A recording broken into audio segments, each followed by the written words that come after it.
Now listen to the tape and answer questions 1 to 6. Excuse me, can you give me some information about purchasing a cellular phone? Of course, my pleasure. We carry all sorts of phones, from the most basic phones to very sophisticated web-enabled phones. I will do my best to help you find a phone that suits your needs. Thanks. I'm looking for 2 cellular phones, one for me and one for my son. I think I won't need anything too sophisticated, just your basic phone functions. But maybe my son will like something with more functions. Sure, well, let's take a look. So you have no preferences at all? What about the size or colour? How about the brand? Well, I don't really care what brand the cell phone is, but I guess I don't want anything that's too big or too small. I want a phone that can fit nicely in my hand and in my pocket. If it's too big, it might be too heavy, and if it's too small, I might lose it. Colour, I don't really care about either. Well, I don't want a pink phone. Ah, OK, so let's look for something suitable for a working person.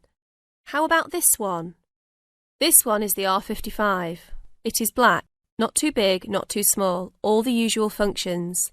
The best feature of the R55 is that it can be used worldwide, even in Europe or Asia. It looks good. How much does it cost? It is only $100. If you sign up for a calling plan, then we will give you a $50 discount on the phone. How old is this model, though? I don't want anything that's too old. This model was introduced into the market about 3 years ago, so it is a bit older, but be assured it will still work fine. Well, I think I still want something not as old. How about from last year? Any good phones from around that time? Yes, there are some. How about this one? It's the new model of the phone you just looked at, called the W55. Most of the features are the same. There are some new features on the W55 though. The battery will last up to 2 days longer, and the overall weight of the phone is lighter. How much is this one? This is selling for $150. If you purchase it along with a phone plan, then it will be only $100. OK, I think I'll take this one. Now, I need to pick up a phone for my son. I think he'll want something more trendy, so how about a new model for him? Nothing too extravagant or expensive, though. This right here is the newest offering from the leading company in the cellular phone business. The phone is called the Rocket. It is well suited for teenage users. Among the teen-friendly features are 10 songs to choose from, a free messaging system that allows friends to send text to each other, and voice recognition dialing. The thing most younger users like about the Rocket is that it has a screen that changes colours. All this for only $100 with a purchase of a 1-year phone plan. Sounds like something my son will like. Can I sign us both up at once? Yes, of course. Both of you can share one plan. You will pay only $50 a month for both of you to share a plan. That's it? Only $50 a month? Yes, that's all.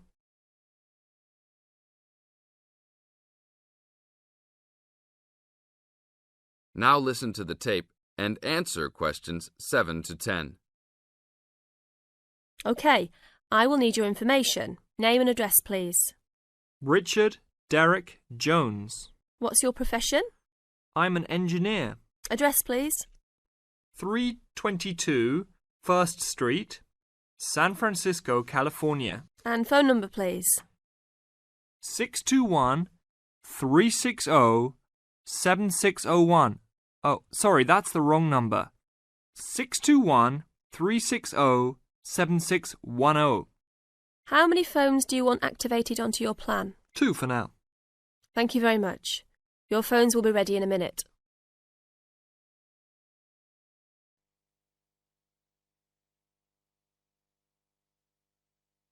Now listen carefully and answer questions 11 to 15. Good afternoon, ladies and gentlemen, and welcome to your very own tour of the British Library on this lovely afternoon. My name is Tony Walters, and I'm your guide for today. Could I please see your tickets for the guided tour? I'd also like to remind you that any tickets bought today do not include a visit to the reading rooms. I'm afraid we don't do visits on Fridays, or any weekday during working hours, so as not to disturb the readers. But if you do want to see those rooms, the only day there are tours is on Sundays. So, I don't want anyone to be disappointed about that today. OK? Thank you. Right, we'll start with a brief introduction. As many of you know, this is the United Kingdom's National Library, and you can see that this is a magnificent modern building.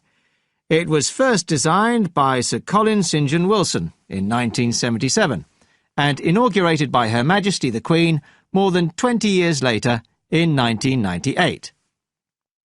As you can see, the size is immense, and the basements alone have 300 kilometres of shelving, and that's enough to hold about 12 million books.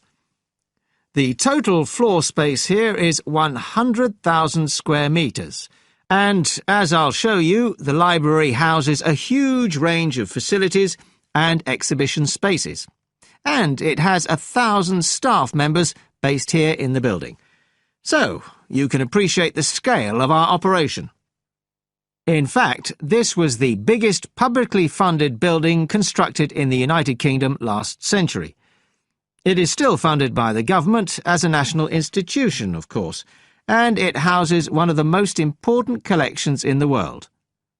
The different items come from every continent and span almost 3,000 years.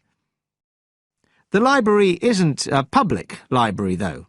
You can't just come in and join and borrow any of the books. Access to the collections is limited to those involved in carrying out research. So it's really a huge reference library for that purpose, and anyone who wants to consult any materials that are kept here can formally apply to use the library reading rooms.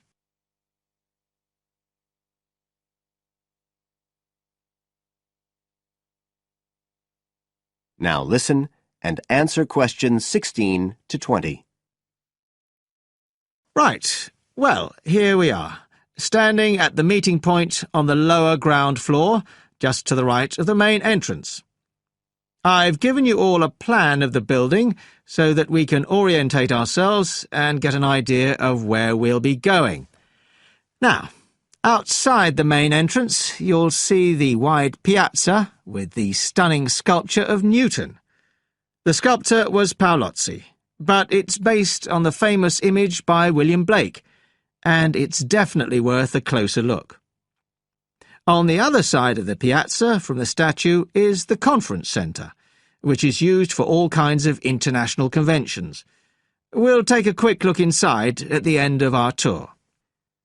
Looking ahead of us now, you'll see that we're standing opposite the staircase down to the basement, where you'll find the cloakroom, and to the left of that, we have the information desk, where you can find out about any current exhibitions, the times of the tours, and anything you need to know, if you don't have a tour guide.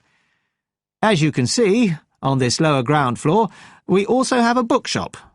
That's the area over to the left of the main entrance. You'll be free to browse there when we get back to the ground floor. Now, opposite the main entrance on this floor, we have the open stairs leading up to the upper ground floor.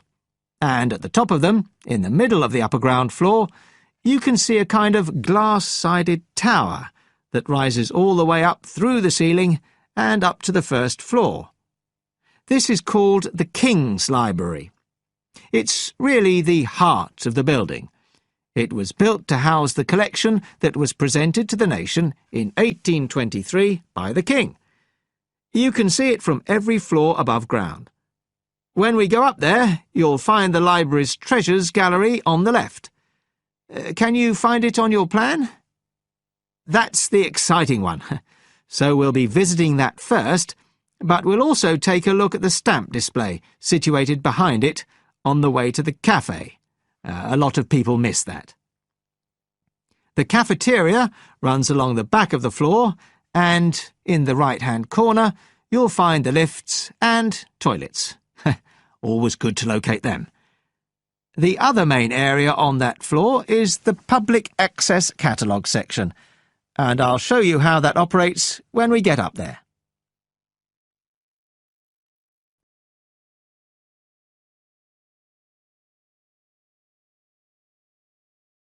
Now listen carefully and answer questions 21 to 25. Oh, hi Dave. Long time no see. Hi, Maria. I just settled down. I thought I'd drop by.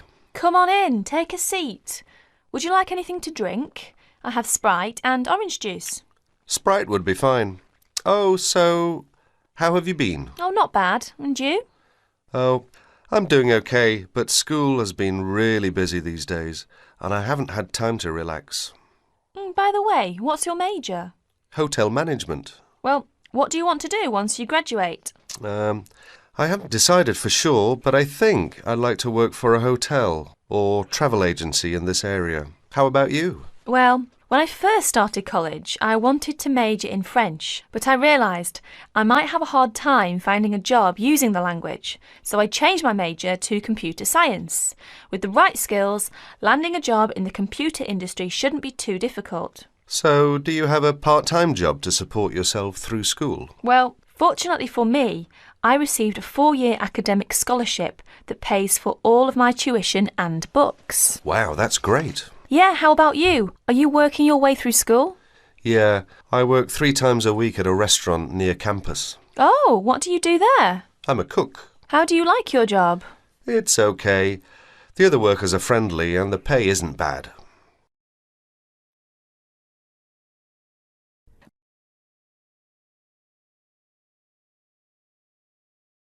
Now listen and answer questions 26 to 30. Several days later, Dave and Maria met on campus. So what do you want to do tomorrow? Well, let's look at this city guide here. Here's something interesting. Why don't we first visit the art museum in the morning? OK, I like that idea. And where do you want to have lunch? How about going to an Indian restaurant?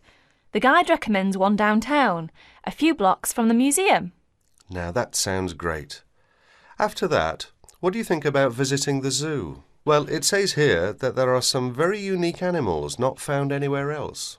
Well, to tell the truth, I'm not really interested in going there. Yeah, why don't we go shopping instead? There are supposed to be some really nice places to pick up souvenirs. No, I don't think that's a good idea.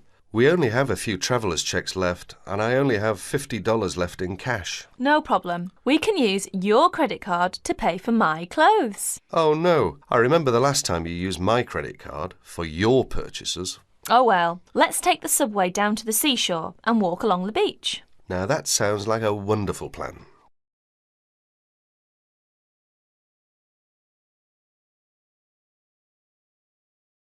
Now listen to the lecture and answer questions 31 to 40.